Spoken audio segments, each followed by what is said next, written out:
One of the ways that I view business is in order to be successful in music business, specifically in music industry, is you have to have multiple sources of income. And not only just multiple sources with multiple streams of income. And that's what has helped me stay successful. And one of the reasons why I have so many different lanes that I move in is because I've learned how to monetize my sources in multiple ways. So one of my objectives whenever I approach a different type of business that I'm doing, a brand new thing that I'm doing, I try to figure out how I can monetize it at least three ways.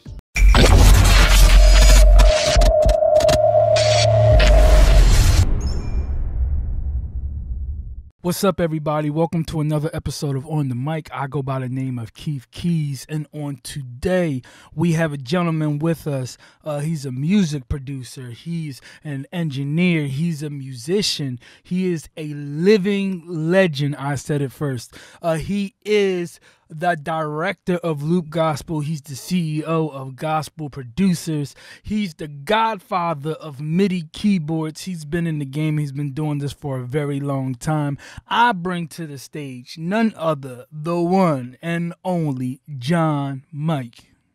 Wow, man! When you say it all like that, you don't you don't really realize what all you do until you hear somebody else start listening. Because listing all of the things that you do. Because me, it's Saturday for me.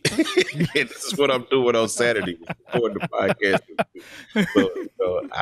Hey, it's just another day of my life. But man, thank you for bringing me on, bro. Yeah, no problem, man. Listen, you were suggested, so I had to go get you.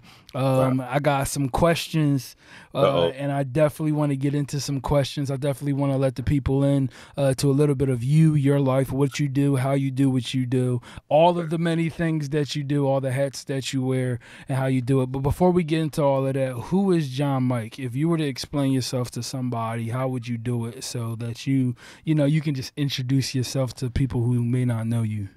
Goodness. Man, this is a rough one because I'm always on the other side of the interview stage, interviewing because I got my own podcast and my own blah blah blah stuff. So I'm the one that's always asking that question, and not somebody that asked me that question. Who is John Mike? Let's see. The baseline is I'm just a guy, for one. It's just how I see myself. But professionally, I am as you stated first, a musician, a producer, engineer, serial entrepreneur, kind of like a serial killer, but a serial entrepreneur. I just create businesses like most people do, just get up and breathe in the morning. I just, I get up and a business comes to my mind, and I start an LLC. It's just, but no, seriously, I have a few platforms. I have gospelproducers.com. I have loopgospel.com. I have, of course, my YouTube channel. We have about maybe somewhere between 45 and 50K subs, so close to that, somewhere around in that neighborhood, north of 40, definitely. And I produce, I engineer, I'm a creative director for a company called DulaneyLand. I do production and mixing for them. It's just music. I'm just a music guy. I just do music and I do business, and I figured out, I guess, the perfect way to marry the two with music and business, and figure out how to have my passion of music and figure out how to make money out of it. So that's in a nutshell. But I live in Charlotte, North Carolina, by way of Jackson, Tennessee. That's where I'm originally from, which is a little town right outside of Memphis, Tennessee, about 45 minutes from Memphis. That's in the nutshell. There's a lot more layers to that. It's I'm an onion. So it's a lot more layers to that, but on the surface, that's pretty much who I am. So you definitely touched it a little bit, but how did you get into doing music as a producer, engineer, or more so as a job or as a career versus just doing it as a hobby? What were the things that kind of pushed you in that direction? Okay, so I started out in music real young, as I'd say about 19 years old, started playing piano.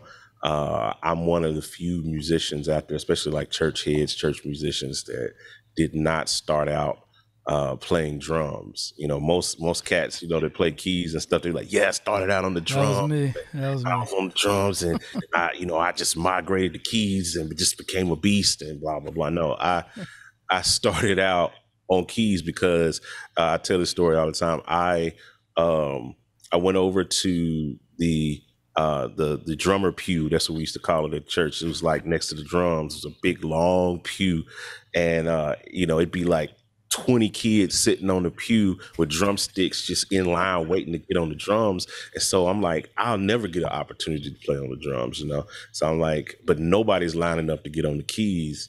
So, just a little old lady that's playing the piano. Nobody else wants to play it. So I guess I'll get over there and I'll play the piano, and I'll get an opportunity to get my shine that way. So that's how I got into music. But then fast forward, I kind of, as I fell in love with music, I definitely wanted to make a career out of it.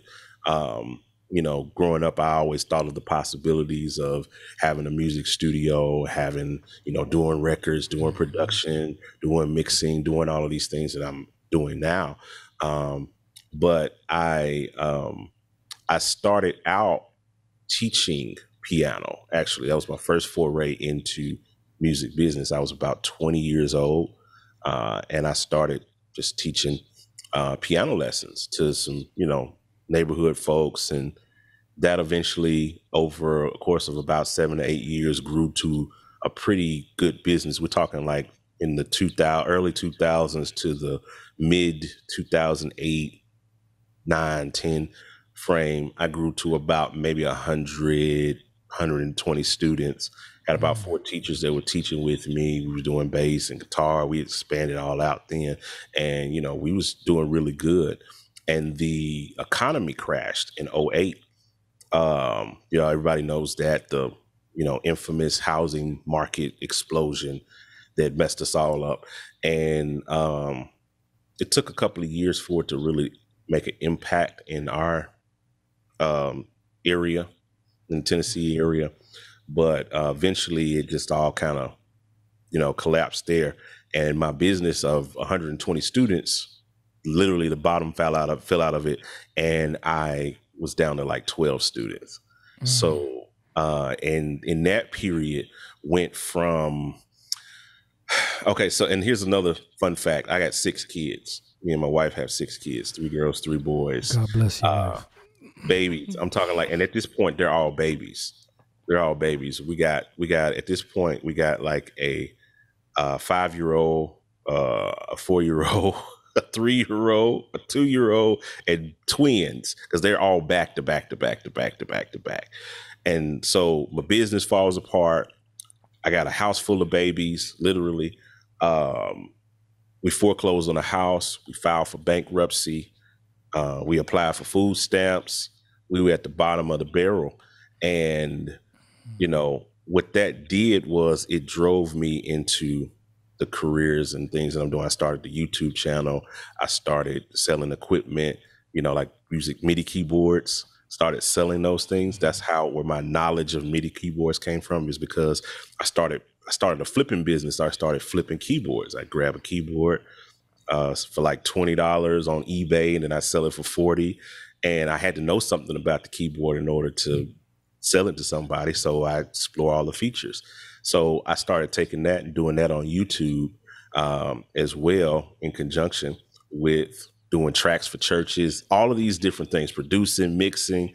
And so that's literally how I developed that whole kind of hustle mentality and building that. So it wasn't like most people's story is sexy. Oh, I started this business and blah, blah, blah. Within 2 years, I made $1 million. You know what I mean? Now, mine was just like, I was trying to feed my family. You know what I'm saying? I was trying to keep food on the table. So everything I was doing was attempt to just pay the light bill, not necessarily trying to like be a super businessman. I was just trying to keep the lights on. So I know that's an in and around way to get there, but that's my story. That's more added into the story of how I developed developed the business and the business savvies and the career that I have just by kind of, trying to take care of my family. So that's what's up. So there's many different things you could have created. There's many different things you could have done. But companies specifically like, gospel producers, gospel loops, what is like, what I want to do this. This is what I want to do. This is the lane I want. These are the people who I want to talk to. These are the people I want to market to. This is my lane. What pushed you to that point? I mean, because we appreciate it. I'll tell you that now. We appreciate it. I speak for the community. We all appreciate it. But what made you go to that lane versus just doing a whole bunch of other things in the music industry? There's a million things you can do, and there's probably a million things you still do now. But what made you go that lane as far as like gospel producers, gospel loops, all of that? Yeah, so that's a really good question. It kind of connects with my previous business for teaching music. So 2008 was the height of that business. Like I said, it exploded, it grew, up, but then the bottom fell out of it. So, and then at the same time, the same time my business was going down, YouTube was going up and people were starting to teach piano on YouTube. So a lot of people were quitting piano lessons, traditional, to like take, lessons off of YouTube and lessons online. I didn't see the value in online lessons at that point. I didn't really think that it was something that I could physically, I had the technology or the infrastructure to do. Nor did I think that it was going to be. I never thought that I would become a dinosaur as a music teacher. Just didn't think that would happen. I thought people are always going to be taking lessons. I'm always going to be doing this. I said that to say what led me into the other business. When that business kind of failed and fell apart, I went back and started considering teaching, doing the whole online teaching and doing an online thing. But I realized that I was really late to the game with that. I was late to the game because it was so saturated. Everybody was doing tutorials on YouTube on how to play this, how to play piano, how to blah, blah, blah. The market was oversaturated. And then the same thing, everybody was doing websites where they were teaching you how to play keys and teaching you how to do music. So I felt like I was really late to the game on that. So I had to figure out a way to segment myself from that market. So I started looking at, all of those things. And I was like, well, music lessons is saturated, but nobody's really doing anything in music technology. Like that's an open lane. We're talking like 2011, 2012, and especially in the Black community, in the Black church community, music technology was just like, it was non-existent. We were easily 20 years behind our counterparts. You know what I mean? Like our counterparts, meaning the white community, the white church musicians, all of those guys, they were doing using Ableton and loops and stems and multi-tracks and all of that stuff. They've been doing that stuff for since the 90s. But in African American churches, it wasn't like that. It was like we were always behind the curve, always, below. It's just, drummer and a organ player, two-piece band type situation, and they may have a click track. They were just getting into click tracks around that time, nonetheless stems. So I just saw an open market and an open opportunity to dig into it. So I just started pressing into doing, stems and stuff for churches. And we started the first business, Gospel Multi-Tracks. Started building that, and it was just the perfect cocktail around the perfect time of doing things, and that business just exploded over the course of that first year, and it's continued on the incline up to this point, to where now I just kind of really just run the business. I don't have to actively create as many tracks as I used to and do all those things. But at first I was doing 20, 30 tracks a month. Now I may do 20 a year, because I got, infrastructure and all of those things in place that built up to that place. But that was what initially drew me into it, because I saw it as an open lane that nobody else was kind of tapping for the Black community. And it seemed like a better segment to go in versus trying to be the traditional online piano teacher and do that kind of thing. So you're saying a lot of good stuff. I And hope so. yeah. No. You say, and this is a good segue into this. Because you are a businessman, Yeah. clearly. You understand what you're doing, why you're doing it, and how you're actually going to do it. Um, what what are the things in business in this lane that you're in and the things that you do? What are the things that set you apart from others who are doing similar things? What is the business acumen or the things that you have business wise that you would think, hey, is contributing to your success in the businesses that you were able to build? Like you said, sometimes, especially in the gospel world, it's always like newfound territories, like Christopher Columbus all over again, right? It's like it's like there's always something somebody doesn't know. There's always somebody who brings that awareness to that community. So, what are those things that you've learned that kind of set you apart, that kind of enable you to be successful in what you're doing now? Wow, that's a loaded. I'll see if I can Take your time. kind of if I can Take your time, simplify, Doc. because I know I tend to ramble. Take You your know, time. you give me you give me a sentence, I can give you a book. So let's see if I can kind of condense that in a way that makes sense for the listener. To I don't take you all the way around the world trying to tell you that. But I think one of the things I think with myself in business, the way that I've looked at it over the years, um, and I say it like this: um, a lot of us have a viewpoint of the market, the industry, as it only being, a certain size. Like we think in our mind when we think about maybe, let's say a niche like black church musicians. Mm-hmm. We think in our mind that market is like that big. It's maybe about that big. It's maybe, just that small. And I had started out with a very narrow view of business. And so what that does when you think, when you think that the market is smaller than what it is, it creates, I'll put it this way, it creates a barrel, and you become a crab. Then you feel like a crab in the barrel. So then you start the competition mentality and the pulling people out. I'm trying to get to the top before you get to the top. I'm trying to get out before you get out. And I had that initial narrow mentality of thinking that the market was only that big.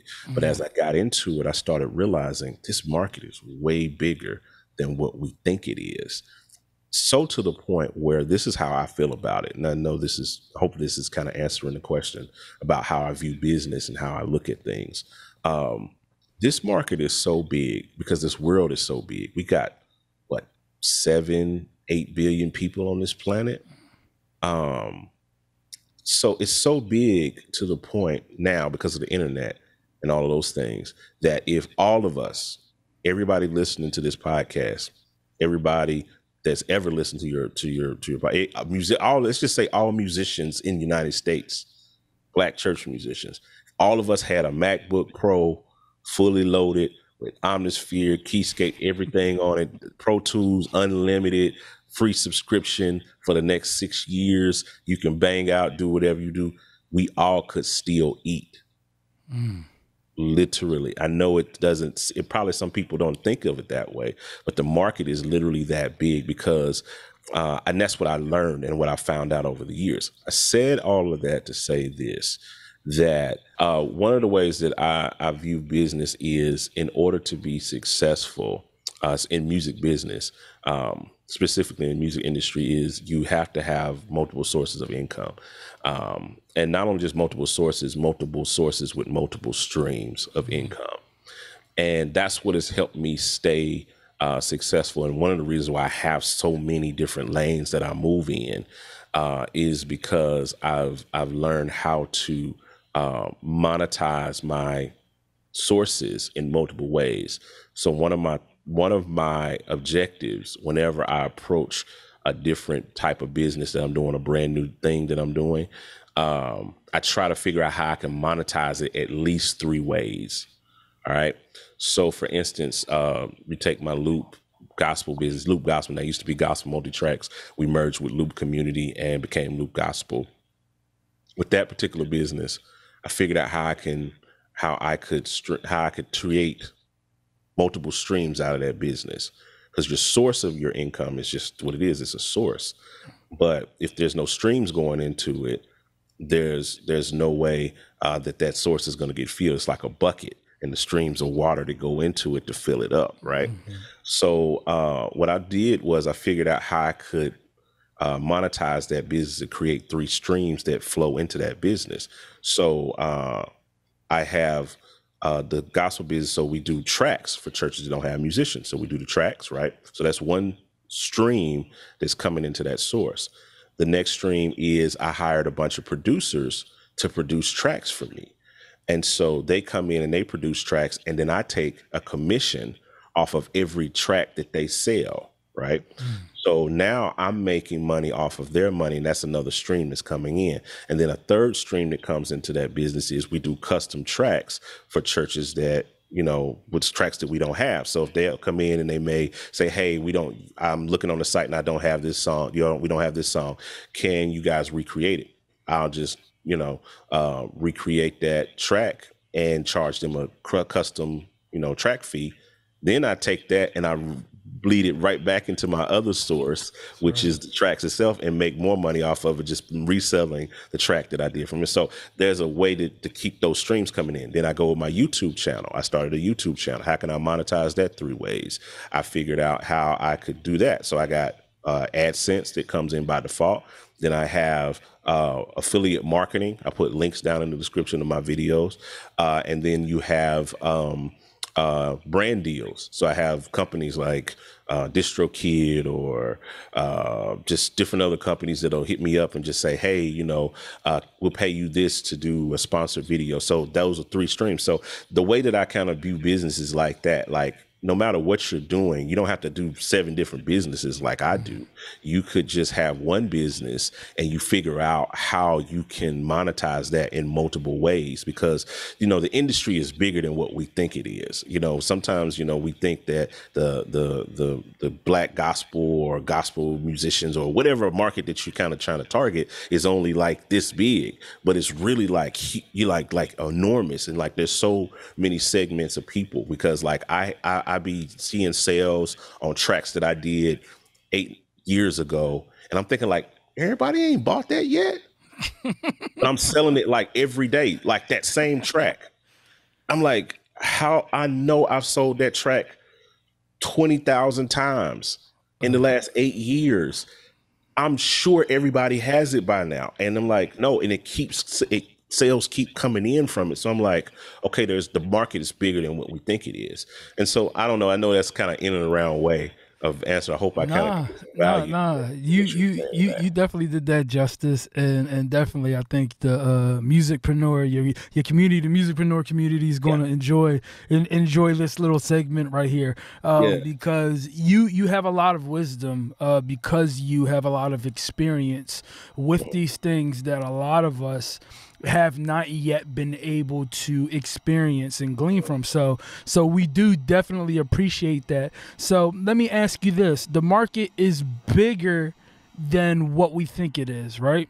So how do we get ourselves to the bigger market? Because to some people, the market's only as big as our eye can see it, or from our only perspective and what we know about it. But if the market is so much bigger, how do we get to that bigger market? If we're a producer, if we're an engineer, if we're a musician, how do we just get to that bigger pool of people who may need our services? Exposure is everything, and your network is everything as well. That's probably the biggest thing I can teach anybody about how to grow your businesses and get to bigger markets and get to bigger deals, get bigger contracts, bigger exposure, is you have to learn the art of networking. And one of the things I say a lot of times is that your network will determine your net worth. So the people that you connect with, because now the internet has given us this wonderful gift, in that it is literally broken down the walls of communication. There used to be, so many different barriers that kept people from getting to know each other and communicating with each other and working together and, collaborating and all of those things. Now those walls are gone. You know what I mean? Like, I've got people that work for my businesses and work for, that I work for, that I've actually never shook their physical hand. I've never actually, I got a couple of people that I don't even think I've ever actually even heard their voice, or I've seen their name. I know their name when their name pops up, whatever I'm working on, whatever I'm doing, but I don't actually I've never actually talked to them physically on the phone, but I've talked to them through Messenger, or I talked to them through text message, but I've never actually talked to them because those barriers are down, so it allows you and the opportunity to connect with multiple people and make those connections and build those relationships, because when you build those relationships will expose you to different categories of people and different things. So if let's just say, for example, hypothetically, you're a gospel musician, you're a church guy, you play for church, that's all you've known, that's all you do is play for church, but you're wanting to make a impact in the film industry and get placements on TV shows and movies and commercials and things of that nature. You want to do that.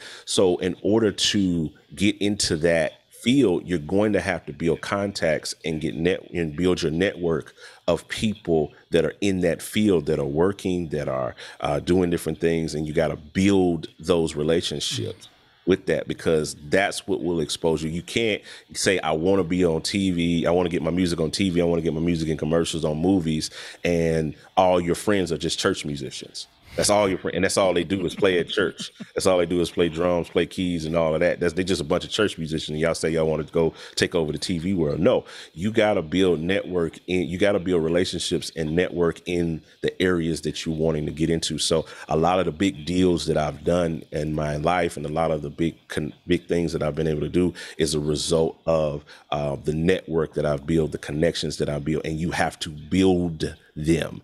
And building a relationship isn't, just hitting them up on Instagram every once in a while and saying whatever. Building a relationship constitutes a whole plethora of other things than just saying what's up on Instagram. I'm saying, you got to build it. You got to come in, you got to have conversation. You got to support what they're doing. A lot of people build those connections by supporting what that other person do. So you didn't know me from Adam probably when you first heard my name, but then when you start seeing some of the things they're doing, then same likewise with you. I didn't really know you, but then I see your name pop up in Musicpreneurs. I see you supporting the products and stuff that I buy. I see you commenting on my post. I see you, reaching out to me in DMs and just saying, man, I really like that, man. Thank you for this, man. It's building those relationships. So when you build a rapport with people, it makes it more palatable. When you come to them and say, hey, there's a track that I just did. Wouldn't mind if you would check it out for me and tell me what you think about it. And if I know you're somebody that supports, a lot of the things that I do, I'm more open to say, oh yeah, man, send it on, I'll check it out. Then I check it out and I'm like, man, that joint is actually killing, man. That sounds really, really good. Hey, I got this opportunity over here, this thing that I'm doing that you might be interested in, what you think about. And it worked. I've done that a million times with people. People have sent me what they did. The people that just send me stuff, hey man, support my project, and just gone. I don't connect with them like that. It's just like, I ignore those messages. But the people that I know that have constantly been supporting what I do over the years, and, I can tell that they're engaged, supporters and all of those things like that, they send me stuff. I'm more open to listen to what they send, or give them advice, or, do something with them, because we've built that rapport that way. And then a lot of times a lot of the people that I've hired for different things that I do with my companies, is because, oh man, I heard this track that you did, and I had no idea. You know what I'm saying? So that you got to build, like you build a house, you got to build a relationship, you got to build your network the same way. You got to stack bricks, you got to build a foundation, you got to put up the sheetrock, you got to throw some paint on the wall, you got to make it livable, and you got to make your relationships inhabitable for the people that you connect with. Hopefully that makes sense. Let me say this. Number one, I'm glad my methods are working. Number two, number two, no, you just said a lot that can definitely help a lot of people, because I feel like everyone has aspirations, and nowadays everybody's tight at whatever they do. The younger generation are like killers, like anything they get their hand on right now. And that's kind of like not how it was when I grew up, even just as a musician. But they only see things a certain way, and they don't kind of understand the networking aspect or the reciprocity aspect or the connection building aspect of it. They don't believe in that at all. And they don't understand it, because that's something that's really not taught to a lot of musicians other than sheds and things of that nature, but not really connecting to those who are where you actually want to be, so that when they have their hand on the doorknob and they open the door, you'll be able to walk through. So let me ask you this: what is this is gonna be a loaded question. It's simple, but what is your definition of growth, and how have you seen yourself grow, like to where you're at now, and kind of like where do you want to like end up? So like, what's your definition of growth, and then how are you growing now, and then where are you trying to grow to? Good gracious. Man, that's really good, because I honestly, again, I don't think there are some things that I definitely think, I'm always thinking about where I'm going versus where I've been. And I think that's a lot of times that, what we do, it's tunnel vision almost, because I have an end game in mind. But growth is just a measure of growth is a measure of where you were versus where you are. We all are growing every day in one way or another. Mm-hmm. You know what I mean? So we all have, these things. So to measure that growth, you have to have a starting point, and be able to look back on that starting point and see how far you are from that. So I can tell my growth based on where I was. I mean, man, 10 years ago, I was bankrupt, foreclosed on a house, was dirt poor, dirt broke on food stamps, with a house full of with 6 kids, all under 6. And so to look now at where I'm at presently, and so knowing where I come from, this definitely doesn't sound like a flex. So I want to make sure it doesn't sound like a flex. But giving that context of 10 years ago, dirt poor, dirt broke, foreclosed on a house full of children, about to pull my hair out, to now living in really nice neighborhood, house of my dreams, studio basement. I have waterfront property.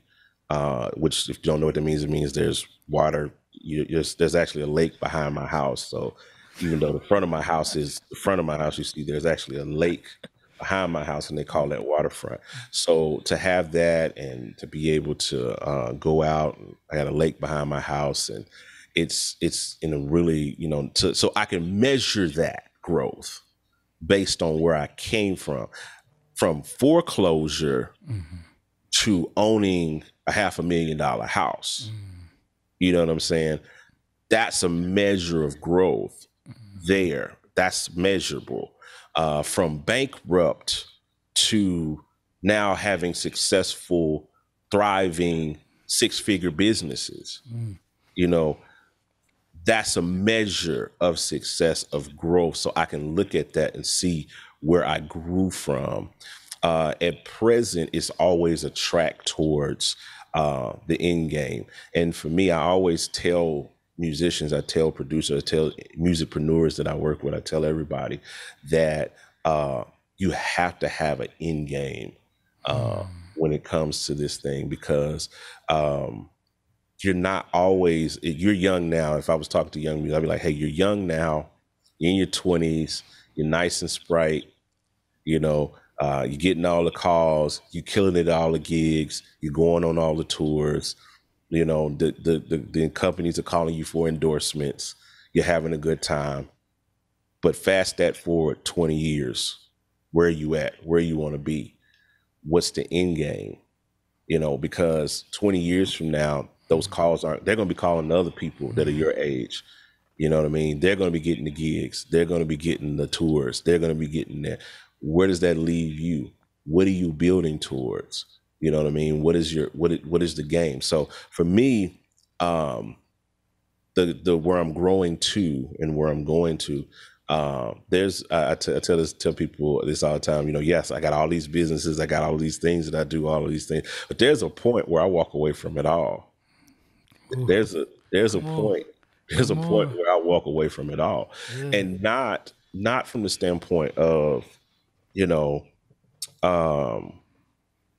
being completely done, retired, sitting on my behind for the rest of my life, but to be able to work because I want to, not because I have to.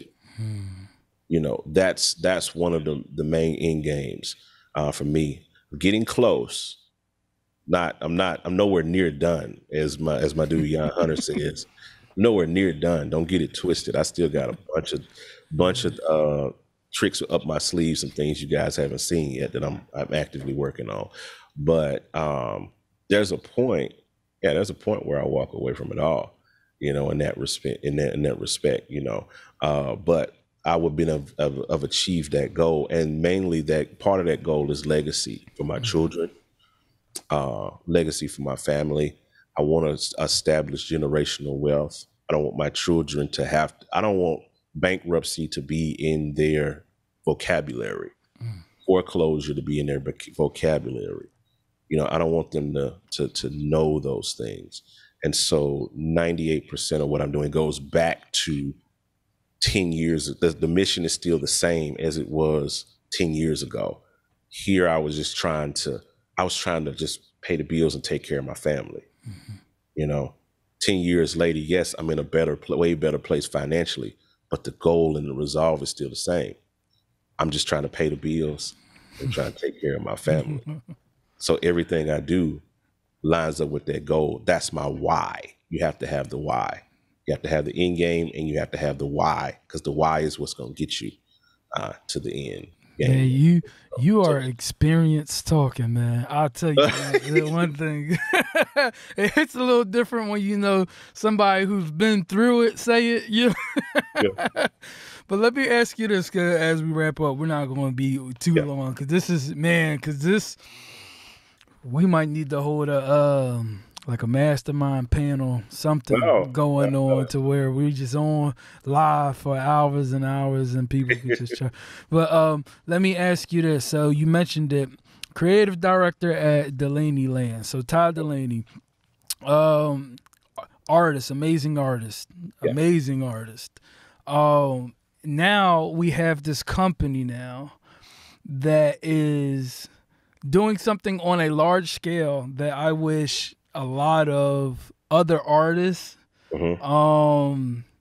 other talents in the music industry would understand. And it's the fact, to a point that you had mentioned earlier, of how big this market is. And it's a little bit bigger than what you actually see. So what is DulaneyLand in your perspective? What is it? What do you do? Who do y'all actually go after? Because y'all putting out some projects now. It's like, dang, like they seeking. Like I'm talking to one of my homies, and she's letting me know, she's like, hey, you know I'm on that last DulaneyLand project, right? I said, what? You know, so I'm like, excuse me, like, you know, so I'm like, what are they doing in there? It's like you outside looking in the window, like, what are they doing? So what are y'all doing over there? What's your role? What do you do? What is going going on, because it's definitely, listen, it's definitely making a difference. It's giving opportunities to a lot of people. But I want for the people who are involved, somebody who makes a decision, I want for somebody to say, what is going on inside that Dulaney Land building y'all got? Well, so Dulaney Land is really, really dope. And I am definitely under an NDA and a trade secret policy. So there's only so much that I can tell you about our process and how we do things. There's only so much but I'll give you, of course, what's already public knowledge about, our process and what we do, which is, we created a space. And this is one of those legacy things. This is one of the reasons why I wanted to be a part of it, because this is definitely, it's one of those things that comes along and you say, this is what I need to get a part of this. I need to get my hands in this. I need to be a part of it. Because this is changing the game. It's one of those game changing moments that you want to look back on and say, I'm glad I did that. I'm glad I connected, because it was a wave, and what I do there, as far as what I do, and I think I said the creative director earlier. That's actually one of my guys. His name is Dukes, and Dukes will kill me for calling myself. He's saying that I have his position if he's watching this. You say, John, don't clock in to work on Monday. Right, don't even... right. So I'm the production and mixing coordinator. Gotcha. Which is equally. Dukes is actually, he's the creative director. He's the guy basically I report to. So he's right up under Todd. He reports to Todd. I report to Dukes. But I coordinate all of the production and mixing for Dulaney Land. So I bookend everything. I'm with the artists as they're coming in, assigning producers, you know what I mean, getting production started for our artists. And I'm on the back end, either mixing the record myself or assigning engineers, the group of engineers that we're working with, to mix those songs and stuff as well. So that is the long and short of what I do. There's a lot of in between, but that's for the most part is what I'm doing. Is so pretty much every record that's coming in and out of Dulaney Land, I'm touching in some way, form, shape or form or capacity, which is a really, really dope opportunity that I felt like I couldn't pass up, because it's amazing in that it's a music production subscription service. And we have different tiers of what we do. Initially, we started out with, it was like $1,500 for like 3 songs, which is a nuts. Mixed, mastered, produced, everything, 3 songs. Take it. Most cats, it costs them $50. I know some engineers that they charge $1,500 to mix one song, just to mix one song. Wow. Nonetheless, produce it, record it, do background vocals, do all that. We're talking background vocals, production. We're talking about mixed, mastered, all of that for $1,500, 3 songs. So it's a nuts concept, but it's something that I knew that I was bred for various reasons, because we had to figure out how we can get cheap labor. We had to figure out how we can get cheap, good labor. Let's put it that way. Mm-hmm. People that were good at production, people that were good at mixing. But they didn't charge a lot, or we could build relationship with them to where they understood what it is. I had prior experience with doing this with Loop Community and Loop Gospel and everything that I've done with that business, because I had to figure out how I could get people to record for me for less than industry prices. So I had years of experience in doing this and figuring out how to get people to record for cheap.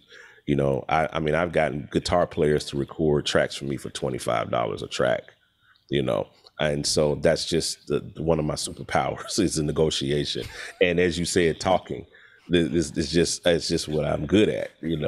I had to figure that out. It took me years to figure that out, that I was a better talker than I was a musician. So I had to lean into that. And so that's why I'm so good at, I'm a gifted communicator and a gifted relational person. I'm good at building relationships. I'm good at building network. I'm good at, building those things. So all those things came into play with Dulaney Land, and being able to bring my network again from earlier that I was able to build over the course of a decade, I was able to bring my network to this thing, and we were able to go and smash, because we've got like over 400 artists that we're working with right now. Again, talking about the market being bigger than what it is. We are working with over 400 artists at this given point time of taping. It, depending on when you listen, it may be more, than that. But we're working with over 400 artists in the gospel industry. And most people would think like, man, I didn't know that the gospel, we was thinking like, you thought, oh, we'll probably get 100 people. We may get a couple hundred people, we may get 50, maybe get 60. No, man, this thing exploded overnight. Within the company right now is only 6 months old. Within 6 months, we've serviced over 400 clients and produced probably about 300 records in 6 months. So most people, they can't produce one record, one song in 6 months. I know those are people that can't get, they've been working on one song for 2 years. And we've done 300 of them in 6 months because of the network that we were able to build. So it's one of those opportunities when you look at something and you say, I need to decide what side of this I want to be on, because it's definitely, because if we hadn't have done it, somebody else would have. And it's one of those things where you be looking back and being like, dang, I should have thought of that. Dang, I should have get in on that.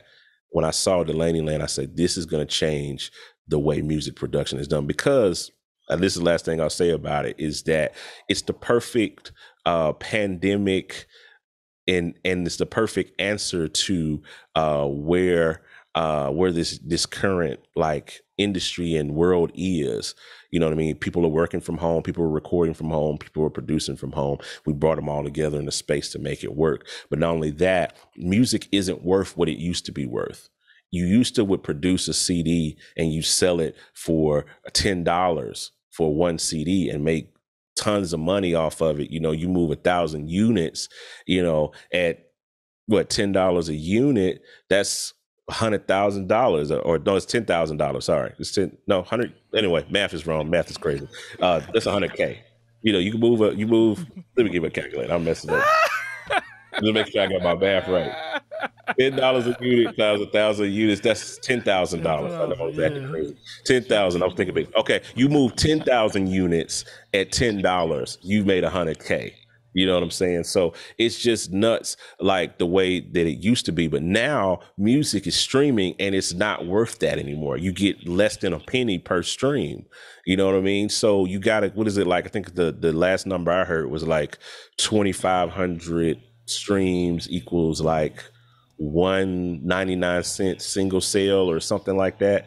So think about how many streams you got to get to make $1,000. How many streams you got to get to make $10,000? How many streams you got to get to make $100K? You got to get billions.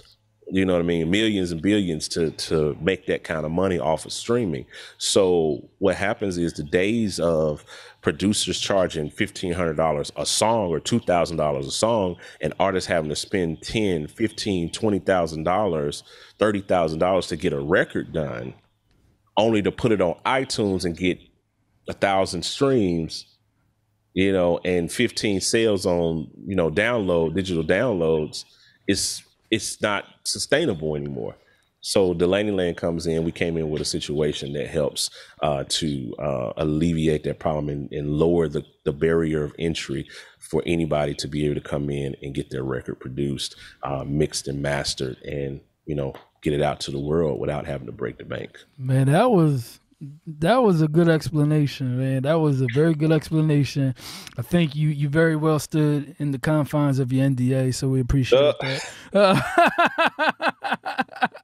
Try to keep it surface. But so listen, man, you said a lot. We're not going to hold everyone up. We're not going to take too much more of your time, because we really appreciate all the knowledge that you've dropped for all of us on today. So, but real quick, what's one pet peeve that you just don't like? Doing everything you do, name one thing that just gets on your nerves. I ask everybody this question. What's one thing that you're just like, bro, if they say that one more time, or if I get that email one more time, or if they tell me to run it back one more time, what's the one pet peeve that John Mike has? I'd say the one, it's a lot. but but I've learned how to be professional with people in every instance. So I could be about to throw my phone at you and you never know it because I'm not gonna do that. But I say, gosh, it's hard to pick one. Jesus, it's hard to pick one. You got more than one. Uh, it's just each business that I have a different problem, different pet peeve. But if I had to isolate the most agitating thing, I would say, and I'm careful how I say this because I don't want to like turn anybody away or whatever. But sometimes people on the internet can just be stupid. I mean, I'm just as a thing. It's the questions that people ask sometimes that are like, and I'm always careful about this.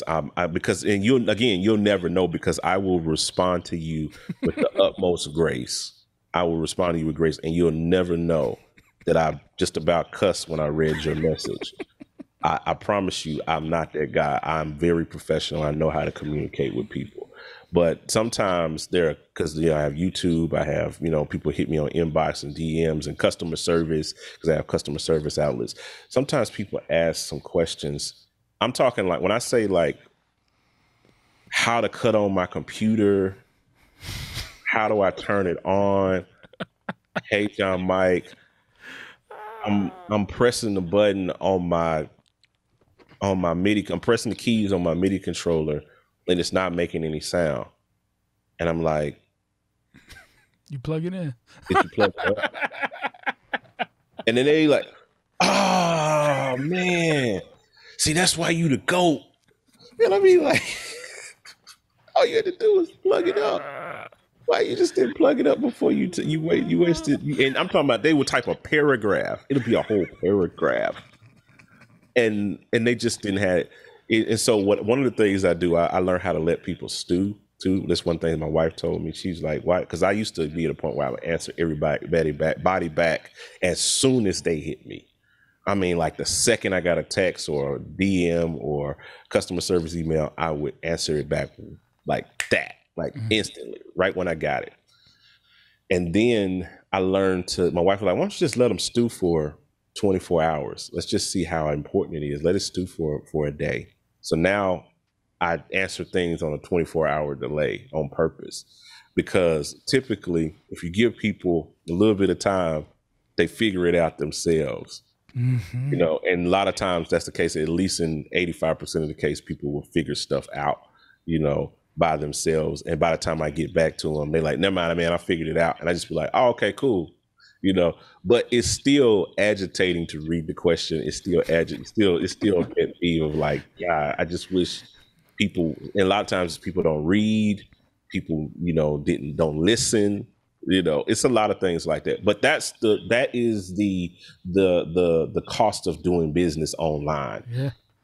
People can communicate at different levels, and you have to learn how to respond to people. You don't want to throw. You consider yourself, because I know when I go into different fields, or if I'm learning something new, or if I'm in an unfamiliar thing, I may ask some dumb questions too. I'm not a carpenter. So if I decided I wanted to build something here at my house, with wood, and I got into a carpentry group or something on Facebook and started asking probably what would be some simple questions like, what's a side rule, or what's, what are they probably like, you don't know, you in a carpentry group and you don't know blah, blah, blah, blah, blah. So I consider myself with those type questions that sometimes people just are unfamiliar and they just don't know. They're not dumb. They're not stupid. They ask stupid questions, but they're not stupid, and they're probably more intelligent than you are. They're just in an unfamiliar. So I keep my mind on that. And because of that, because I answer people like that, I've gotten into some really dope opportunities with some really dope people that I didn't even know that they were dope until I responded to them with grace. And then they came back with me. It's like, man, you gave me the answer I was just looking for. By the way, I'm the such and such of so-and-so, so-and-so, so-and-so. And I'd like to see if we can work together on blah, blah, blah. But initially that conversation started with a dumb question. It's a pet peeve, but it's something. It's just the cost of doing business. There you go, everybody. John Mike told you first. You address stupidity with grace. There you go. Well, man, listen, I appreciate you jumping on, man. You've just been a blessing. You gave us more than what we could ask for. If somebody were trying to find you, reach you, get in contact with you, where do they go to do so? You can hit my website. It's johnmike.net. That's the quickest way to kind of see everything that I'm doing. I got all my businesses, all of my ventures, ways that you can contact me over there, like for mixing, for business, consultations, all of those different things can be done over there. As far as the socials, of course, I'm John Mike pretty much everywhere. You can find that on, YouTube. I have actually 4 YouTube channels. So you could, if you just type in John Mike on YouTube, it'll pop up. All of them will pop up, and they're all, hyper specific. I have a podcast called Musician Mondays, and it's on my YouTube channel called John Mike Talks, because I can talk. So if you've been on this podcast, if anything, you probably know that I can talk. So join me over there. If you like hearing me talk, I talk a whole lot over there, so you can come over there and listen to me talk a whole bunch about various things and do some of the same things that I'm doing right here with you. But yeah, YouTube, John Mike, Instagram, I'm John Mike. I don't do Twitter. I don't do any of that stuff. But those are pretty much my spaces: Facebook, YouTube, and Instagram. That's where you're gonna find me at. Okay, cool. So before we leave, you want to pitch in with something real quick? We know that you just released something amazing. If you want to tell the people, yeah, go ahead. I'm trying to throw the oop. Look, I'm always coming out with something. So probably by the time you dropped the interview, I've been there, came out with something else. Funny story. Last thing, I promise, because again, I love it. It's a joke. This is to give you a good laugh. I had a friend that told me, he said, "Bro, you come out with a new product every week." And I told him, I said, "Yeah, that's because my kids come out with a new hungry stomach every day. So I gotta feed the kids. So I gotta keep coming out with products." But no, I just dropped recent, as of time of recording, we just dropped what we call Yash Drum Warehouse Volume 2. I got a chance to get with John Yash. He is if you don't know who he is, he's the top mixing engineer, gospel music mixing engineer in the freaking world. You named it, he mixed it in gospel. You name an artist, I'm telling you, he's mixed everybody. John Yash has mixed everybody. Just name a name, you thinking gospel, yep, he mixed it. That name that you're thinking about, yeah, he mixed it. He's that guy. So and everything that Yash is known for is drums. His drums are always big and fat and huge and just the best sounding drums you've ever heard on a mix all come from Yash mixes. And so we were able to get together with him and create a drum library of drum samples. We have 2 volumes of it. And you can use these in, if you know what trigger is, and you already know what I'm about to say, you can use these in trigger. You can also use these as one shots in any DAW to fatten up your drums, fatten up your kicks, make them the best drums of your life, is basically what we say about it. So check that out. That's over at gospelproducers.com. You can also go to yashdrumwarehouse.com. They're both going to take you to the same place. But yeah, check that out. That's the new product of the week. It'll be something probably else new next week, but keep following. All right, everybody, and all the links that he just said on where to find them, I'll make sure I will put that in the description below. Before you leave, please subscribe, hit the like button, hit the notification bell so you don't miss any more videos like this. I'm Keith Keys, and I'll see you in the next video.